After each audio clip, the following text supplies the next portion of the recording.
Hey kids, this is Ivan. How you doing?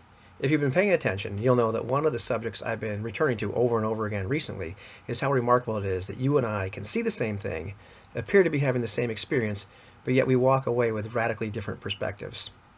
And like I said yesterday when I was making a video about the pool and my reactions to the pool, I swear we seem to have predispositions towards certain game styles, different preferences, just like we have inherent personalities.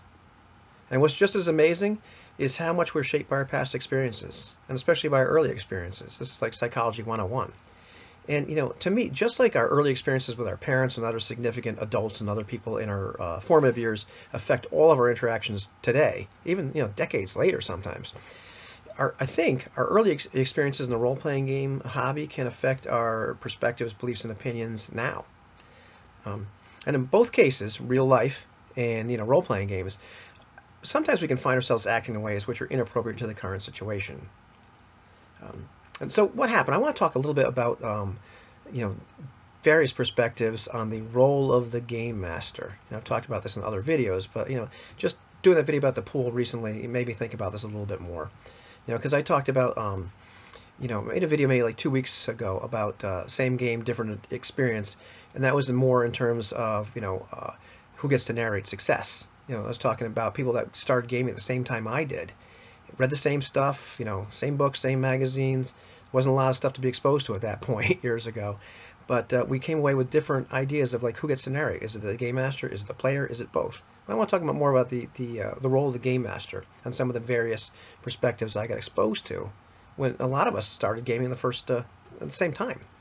So upon my return to the hobby, like some years ago now, I found that a lot of people viewed the role of a game master a little bit differently than I did, sometimes much differently.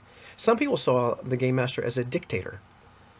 Some people saw the game master as a storyteller, even to say that his role or his or her role was a storyteller. And they were to weave this big giant story, and the players were going to play parts in it. Some people saw the game master as the remover of their agency. They were not happy with him. A lot of people had adversarial relationships of one form or another with their game masters. Some people saw the responsibility of the game master to provide spotlight time to the characters, to make sure everybody got their time in the spotlight, and that was the game master's job. Some people saw the job of the game master to provide challenges for the players to overcome. And many people like the idea of having no game master at all, wanted to do something like consensus. Even games like the pool started to codify things like a shift in authority from the game master to the players at certain times during the game.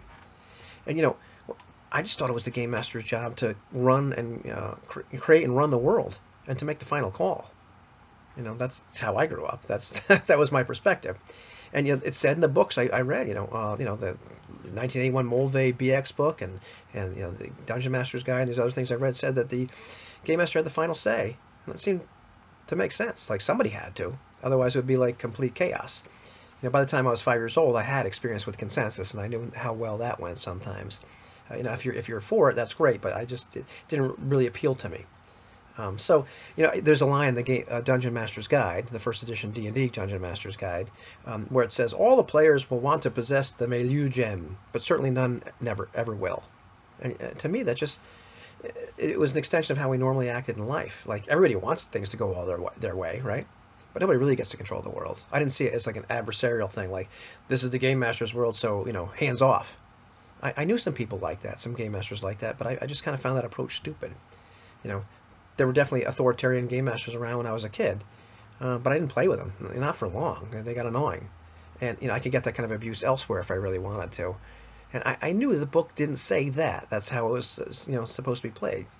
And so I was wondering, like, why are these various differences in perspective coming out? I mean, some of it is definitely from our experiences. Maybe you played with somebody that was a very a jerk DM, very adversarial, and your attitude towards game masters now is informed by that. But you're probably not playing with that person anymore. But so I wondered, like, is this kind of a regional thing? The literature's the same, though. The magazines were the same. I wonder if there's any sort of data on regional opinions about game masters, but I'm not going to hold my breath. For me, I think it was more personality. Talked to Runeslinger a little while ago about this, and he said, what, maybe part of the the reason that people get different opinions or got different opinions back in the day of like, what the role of the game master was is they just chose to fixate on different lines in the text. Which part of literature do we really fixate on? Which games do we focus upon? It's something we just kind of gravitate. To me, the text just kept saying that, you could do anything you wanted to, and that things were up to you.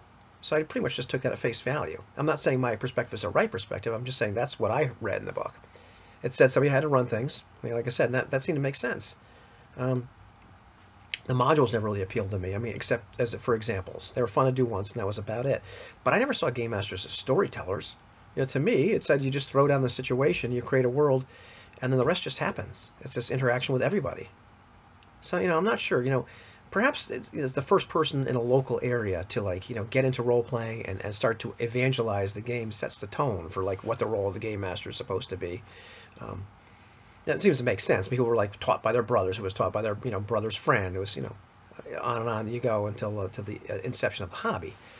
I was pretty much self-taught. I knew people that played things like Dungeons and Dragons, when I was a kid, but I didn't start out playing with them. In fact, I ended up playing with some other people. I got the books, and I pretty much, looked at them, read them, and said, well, that's kind of cool. I want to be the dungeon master, not because it was a power trip thing, but because that sounded like a lot of fun. So I guess I fixated on whatever lines made sense to me at the time. My guess, so I guess I set the tone in my own hyper-local area, me and the people I started, to bring into the hobby. Off the cuff, I'm going to hypothesize, and this may not be true, that maybe in isolation, people would continue to set the tone, even with a very prescriptive system where it said, very, very much in black and white what the role of the game master was. I think we might still continue to set the tone exactly as we would with a game that was a little bit more open-ended, like some of the ones I first encountered. Maybe just by rejecting part of the system that doesn't appeal to them, or maybe just in systems entirely, I don't want to play that game. Maybe by altering actual play, bending the rules to kind of suit your own purpose. I'm not sure. And of course, there is, like I said before, there is that early experience, and maybe if you had some early bad experiences with game masters, or you ended up being in a group for a long time and just didn't leave and you got sick of it. That may inform some of your beliefs now. I didn't have that happen. The other thing I was thinking about though is I wonder if there's any kind of connection with being a stickler for order and being more of a detail-oriented person and leaning more towards the idea of a game master is like an editor and arbitrator, and somebody that has the final say.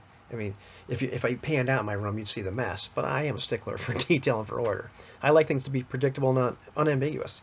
I'm certainly creative and like a lot of cool improvisational type stuff, but I like it to be on a solid framework. I like to know how things work.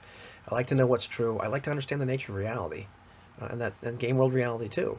So perhaps it's no surprise that I like having a game that has a single point of accountability, a single point of authority. And to me that seems like reassuringly stable. So yeah, maybe it could have been my early experiences that, affected how I view the role of the game master, or maybe it's my basic personality bent that, caused me to focus more on certain lines in the text. I don't know. But I went back and read some of my old stuff, and it certainly didn't seem to say anything different. So what has your experience been? What are your thoughts on this? I'd like to hear them.